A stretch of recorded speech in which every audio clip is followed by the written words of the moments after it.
Hi friends, this is Grandmaster Jan Markos.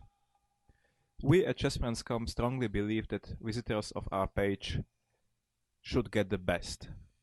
And what can be better, or what else can be best than the game between the world's best player and world's second best player? So in this video we will have a look at the game Carlsen Magnus against Aronian Levon from the 74 Tata Steel Chess Tournament, which was played this January. The topic of this video will be Magnus Carlsen and the play in the center. Or, if I could reformulate it, Magnus Carlsen and refuting the flank attacks. So, Magnus, the young Norwegian, is white. He played c4. Looks like an English opening, but in these days the borders between openings are really fluent, so in no time we got the Queen's Gambit. And now Aronian played bishop e7, which is a funny move in a way. Why would anyone play with his bishop before developing his knights? But it has an idea behind it. Because after knight f6, c takes, e takes, when one white wants to get the Carlsbad structure, now he can play bishop g5, bishop e7, e3, castling, bishop d3, c6, and now put the knight from g1 to e2. Having the knight on e2, white has no less than 3 plans. He can either play in the center with f3, e4, or castle long and play on the king side, or play the typical minority attack with b4, b5. And the play in the center wouldn't be possible with the knight on f3. That's why, when we come back the long way back, if black plays bishop e7 here, white cannot play the very natural bishop g5, because that's not really precise, because black takes the bishop. And the second most natural move is knight f3, after which white never gets knight on e2 again, and the plan with the center break in the Carlsbad structure is avoided. So Magnus, instead of knight f3, took on d5, he takes d5 and played bishop f4, keeping still the knight on g1. Knight waits on g1, hoping to get to e2. And black played c6. And now, from the strategical point of view, what's the biggest problem of black's position? What do you think? Alright, I think many of you will be right. It's the bishop on c8. This bishop cannot be developed on the queen side, because there is a very nice chain of black pawns, and any movement of this chain would only weaken it. So the bishop wants to be developed somewhere on the king side. And white wants to prevent this. He wants to take as many field squares of this bishop, the natural developing squares as possible. So he plays queen c2. It is a little revenge for bishop e7. Black play bishop e7, so to avoid bishop g5, and white, bishop for bishop, played queen c2 to prevent his opponent to play bishop f5 this time. So black played knight f6, which is a natural developing move, and white played h3, without knowing that all this strategy is aimed against this bishop. The move h3 would seem to be really funny. But when we know that this is the biggest strategical problem of the black's position, then the h3 move makes perfect sense, because now black has problems with development.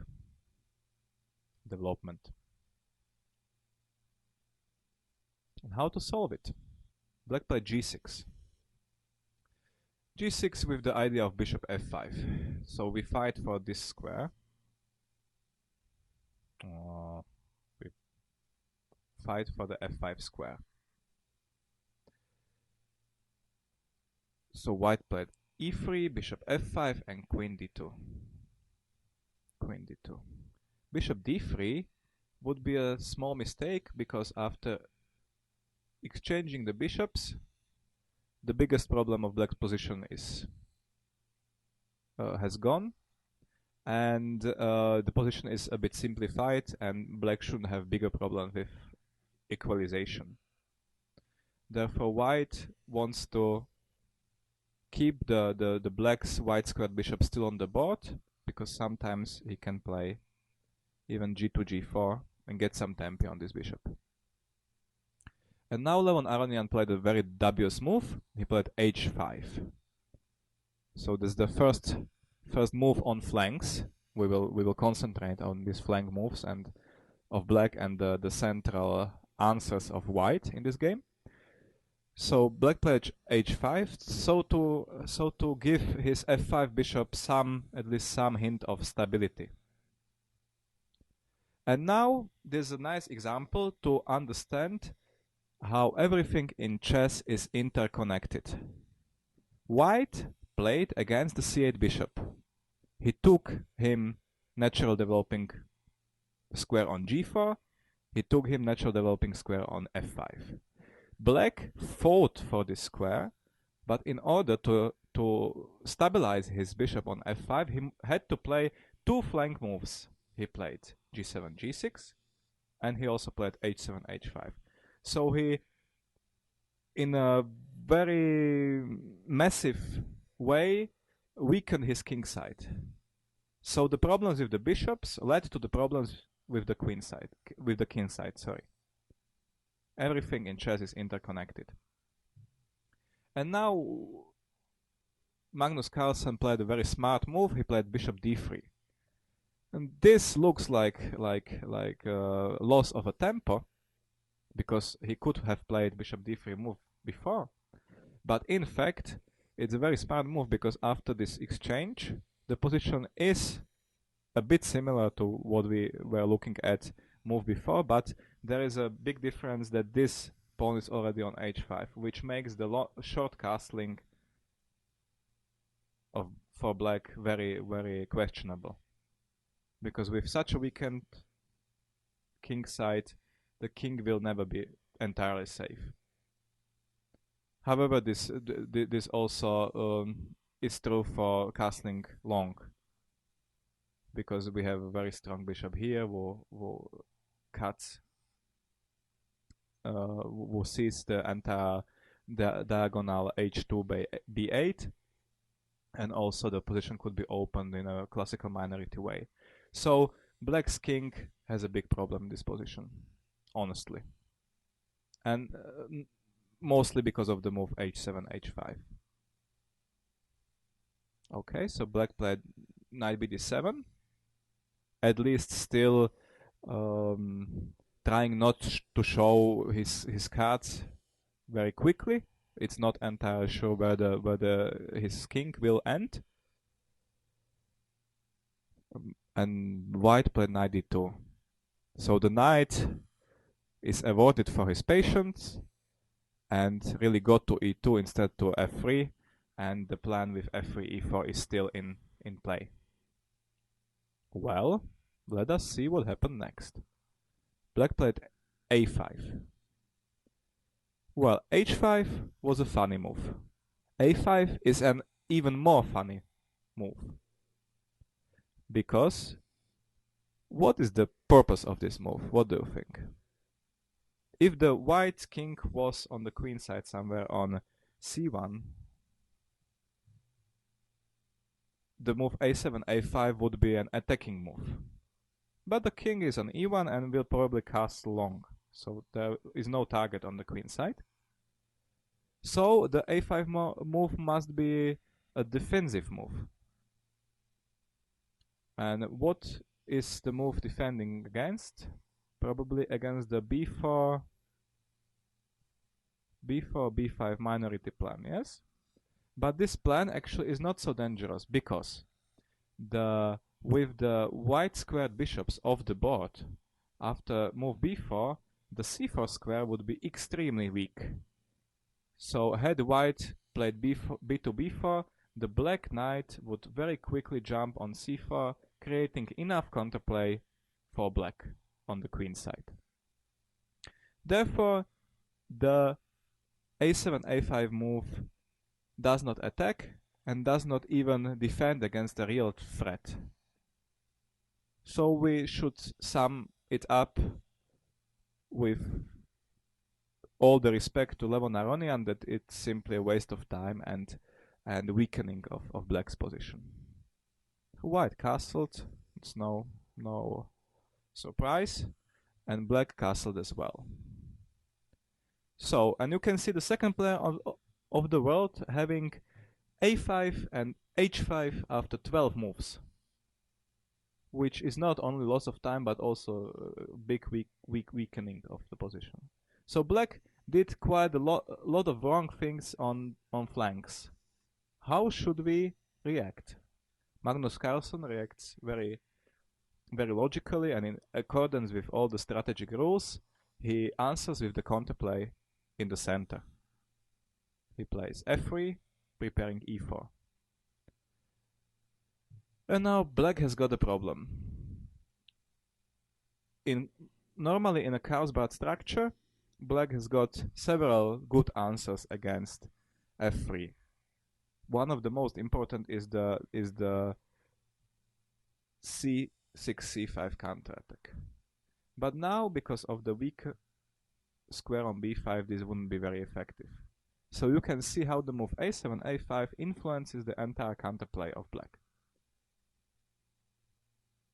Another interesting way how to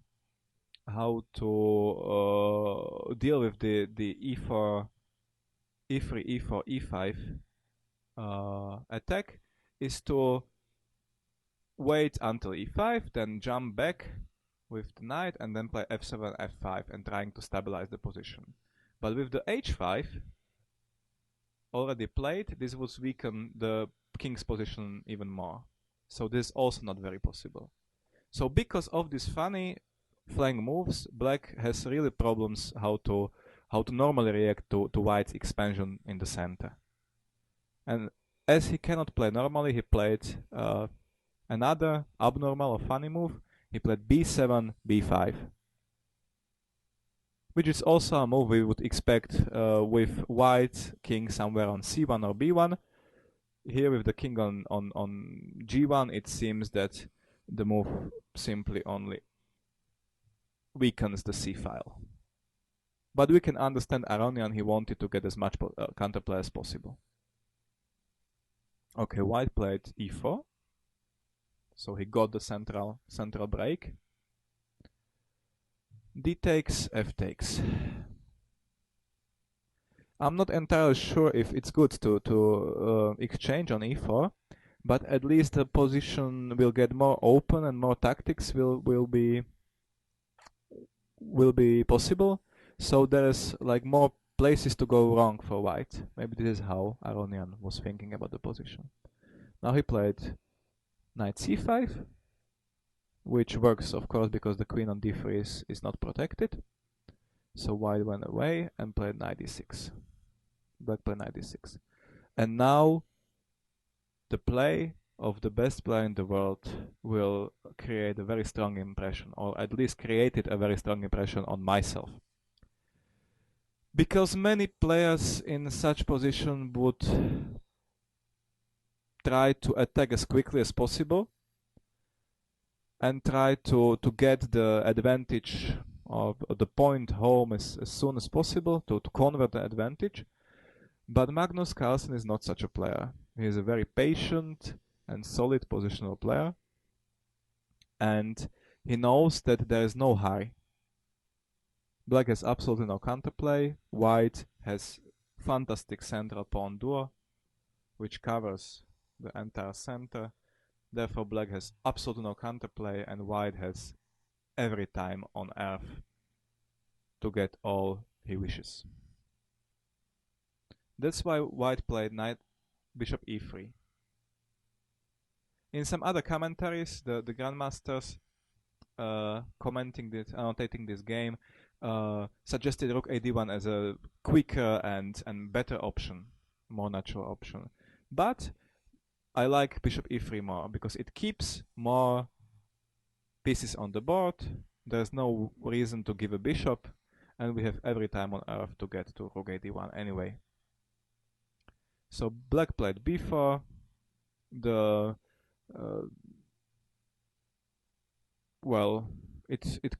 This move creates even more and more holes, but at least black is doing something. It's also good for the feeling of the black players that he doesn't only sit and wait for some blow to come. And now Magnus, in the same strategy, very slowly played knight b1, knight h7, knight d2. The calmness of his play is really amazing. And now the knight gets to the holes. Yes, c4, c5 or somewhere. Will get his square from on which he will be forever. Okay, black played something like rook c8, rook ad1. So finally we got rook ad1. It's 3 or 4 moves later than suggested, but it doesn't really make sense because the rook's here and black didn't have enough forces to do anything substantial in the meantime in the center. And now black played bishop h4. You can see all these funny moves. Black played b4, bishop h4. He simply is playing on the flanks because he has no support, no real fortress in the center, so he has to play on the flanks, trying to make at least some threats. Now the threat is to play something like knight h7 g5 and forcing white to take with the bishop and getting the bishop, because otherwise the queen would be trapped. Well, and white avoids this, patiently plays g3.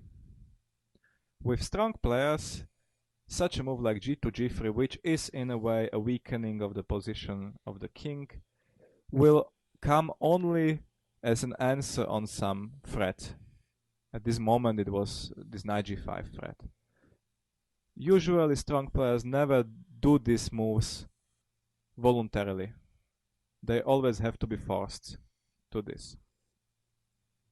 Similarly, black was forced to this g6 move and also to this h5 move because he had to take care of his bishop. So g3, bishop f6, knight c4, so the knight is in paradise now. This is the Hatatitla Mustang paradise, because the knight will be very stable there. Neither pawn nor bishop would ever attack it, and not even this knight, because it's 4 moves to get from e6 to c4. So the knight is there forever as some statue, or I don't know. Okay, black played knight bishop g7 in order to cover all these holes. So he put two pieces around his king in order to make the king feel safer on the weakened king side. So what do you think? Did Magnus attack now? It looks that everything is prepared, or isn't it? Actually not. The young Norwegian knows that he has any time on earth and plays b3. Slowly improving his position, covering the c4 knight and getting the b2 pawn out of the vision of the g7 bishop. Why hurry? Okay, black played something like queen e7. And now maybe it was really good to hurry. Now all the computers suggest to play e5. Because now the pawn here would be hanging very strongly, and it's quite difficult. And even the white knight can get to d6, so now it's very difficult to cover all the threats. And this is almost winning, as I believe, but one can understand that Magnus didn't want to show his cards so quickly, and he made one more prophylactic moves. One more prophylactic move. He played Queen G2, getting the queen out of the attacking range of the knight.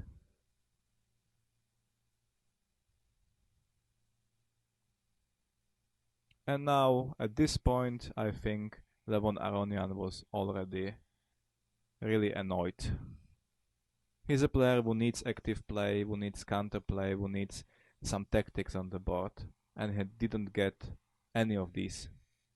So he decided he has to go for fishing in very dark river, in mud, and he decided that maybe he will get goldfish anyway. So he gave a pawn. He played something like knight c7, trying to get the knight somewhere, I don't know, to b5 or c3 or so, and gives a pawn. He gave a pawn on a5. Magnus gladly took. And now black can play knight d5, but it doesn't really help, because the white's centralized pieces are good enough to take care of this c3 pawn. Actually, when you are afraid of opponent's attacks, the best way you can do is to centralize all your pieces. With centralized pieces, the opponent's attack would never be successful. And this is how Magnus actually plays this position. It centralizes everything possible and then laughs at the very feeble tries of his opponent to attack. So he took on a5, and black didn't play knight d5 as we said, but he played rook fe8. And now naturally we have to take care of the e4 pawn, and it's not possible otherwise than to play e5, so Magnus played e5, knight d5, bishop d2, rook e d8. And again, we can postulate a new strategic rule, or an old strategic rule, but we didn't speak about it before. When an opponent has got a very strong piece, the best way what to do with such a piece is simply to take it, to get it off the board, to exchange it. So Magnus plays bishop knight f4 and simply exchange this extremely powerful knight on d5. It's very important this knight on h7 is not able to replace the knight on d5 in a few moves.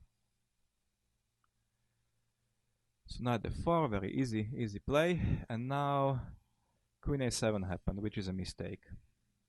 Probably the best chance for black would be something like queen c7, knight c4 and rook a8, getting counterplay against the a2 pawn.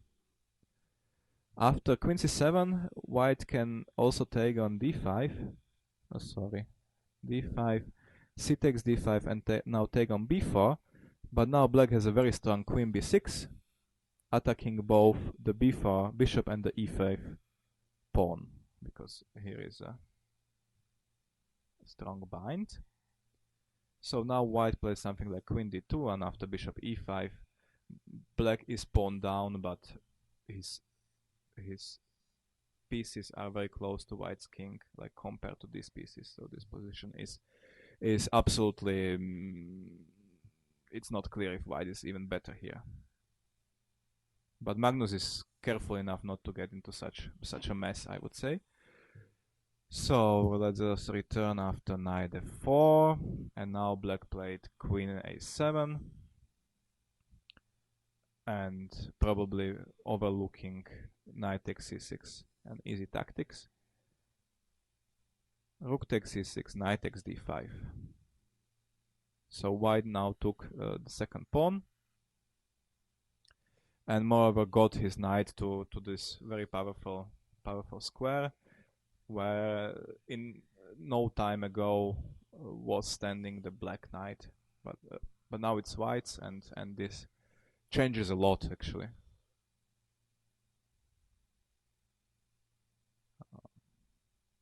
rook c2.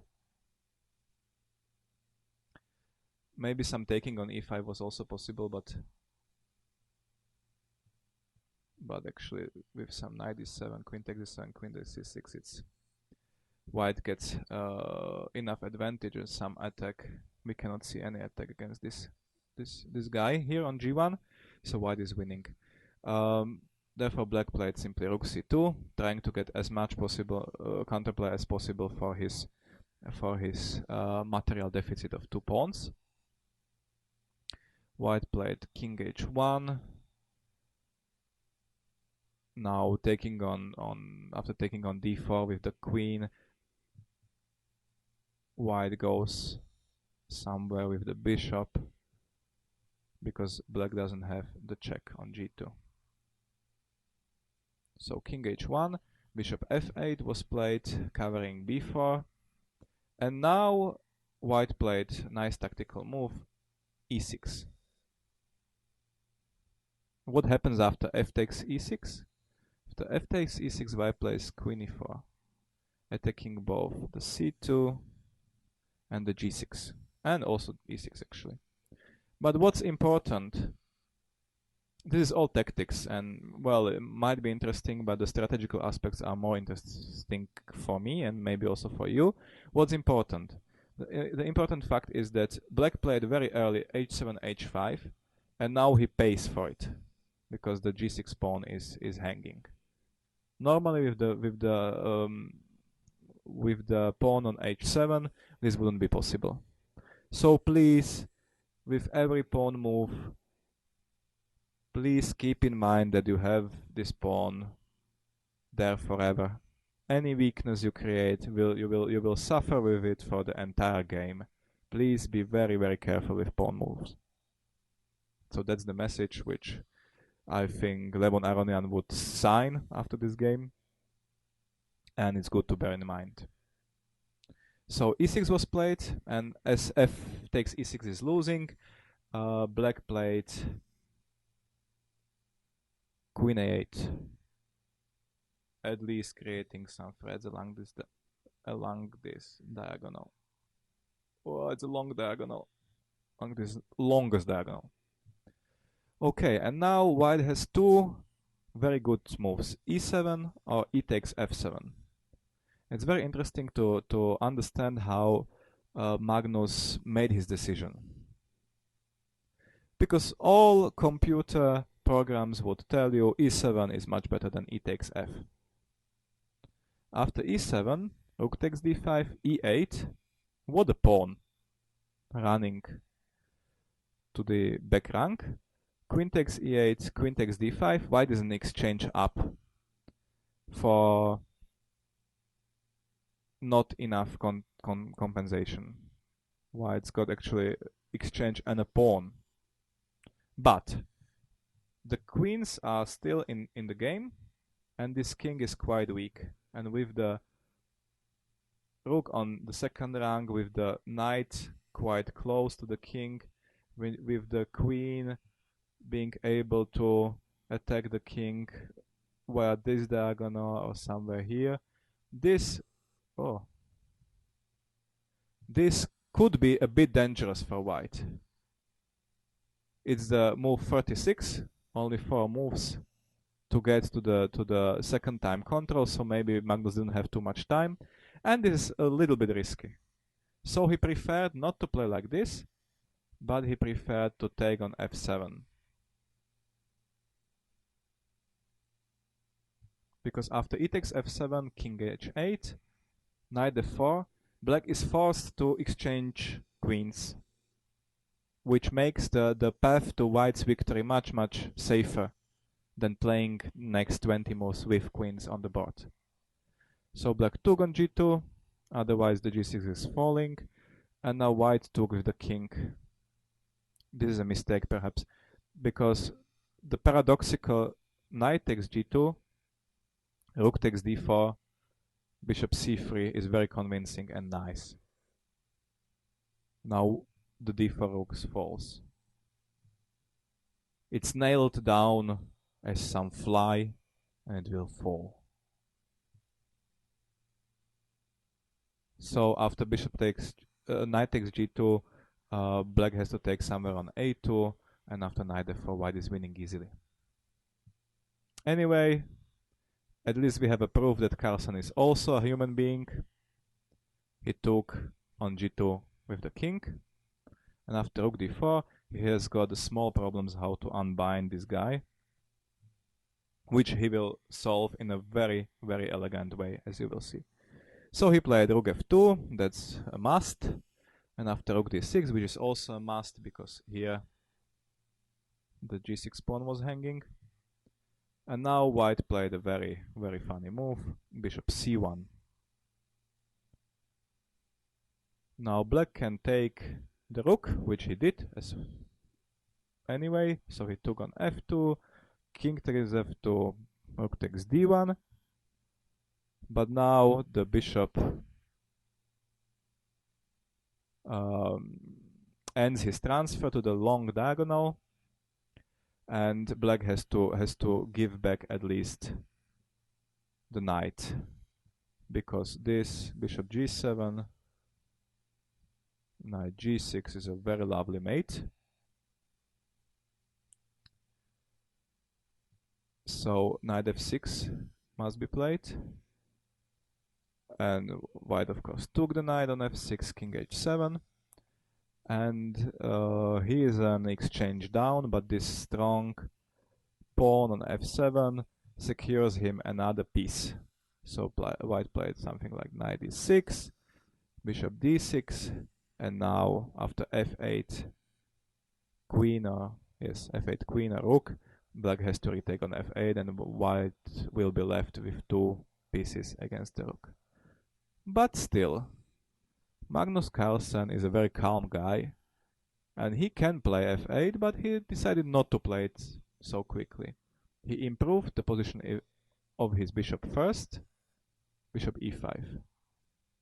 Such a slowness in paradoxical in a way, paradoxical slowness in getting what you want, as we have seen before when Magnus was building the center, and now also he inserts a move before promoting f8 queen. This is a sign of a very, very strong player, that he understands that he can afford this. Bishop e7, f8 queen, so no rook, unfortunately. Bishop takes, knight takes check, king h6, otherwise the g6 pawn would fall. Knight d6. Now black played g5 because otherwise there are some quite unpleasant threats around this king. So we decided to play g5, and now actually white's got too much material advantage to make this a fight, and Levon tries to survive, but more or less hopelessly. So we can go a bit quicker through this passage. So white played something like h4, g takes. The only chance for black is basically to take, I don't know, take both these pawns. And then defend the h5 pawn. Simply to try to exchange as many pawns as possible and get some endgame where white wouldn't have enough material to win. King g6, but this is not possible, of course. Bishop d4, knight d4, centralization. Please keep in mind how this king on g6 is blocked very nicely from the game. Even when he comes to, where can he come? He would, his only way would be maybe through b7, and that's also not very clear where he would come. So again, as you can see, the prophylaxis of Magnus Carlsen is very strong. That's an inherent part of his chess understanding. He is prophylactic like hell. Knight d4. So black now can play only with his rook. So he played rook d3. I have the feeling that that Levon wanted to revenge for this cage of his king. He tries to make a similar cage for the f2 king, but when two people do the same, it's not always the same, as we will see. It was also possible to play something like rook d2 check, king f3, rook takes a2, but white would very quickly come to the b4 pawn and finish the game off anyway.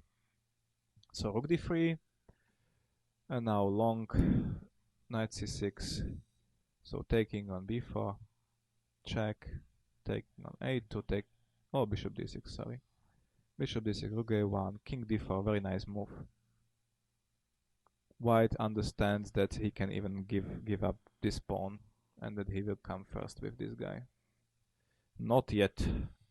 I only want to so. And this is how it was actually. Taking centralization again. You see how centralized the pieces are. Magnus always tries to keep everything centralized. b5, knight d4, centralization again, king c6.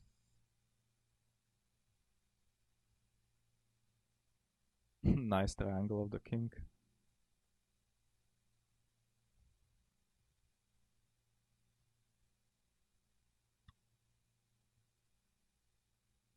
b7, g2. And now there is the last trap here is to play b8, king takes b8, and after h3, somehow there is no one to catch the pawn, or there is, but otherwise white would be left only with the knight, which is not a mating material, so that would be a draw.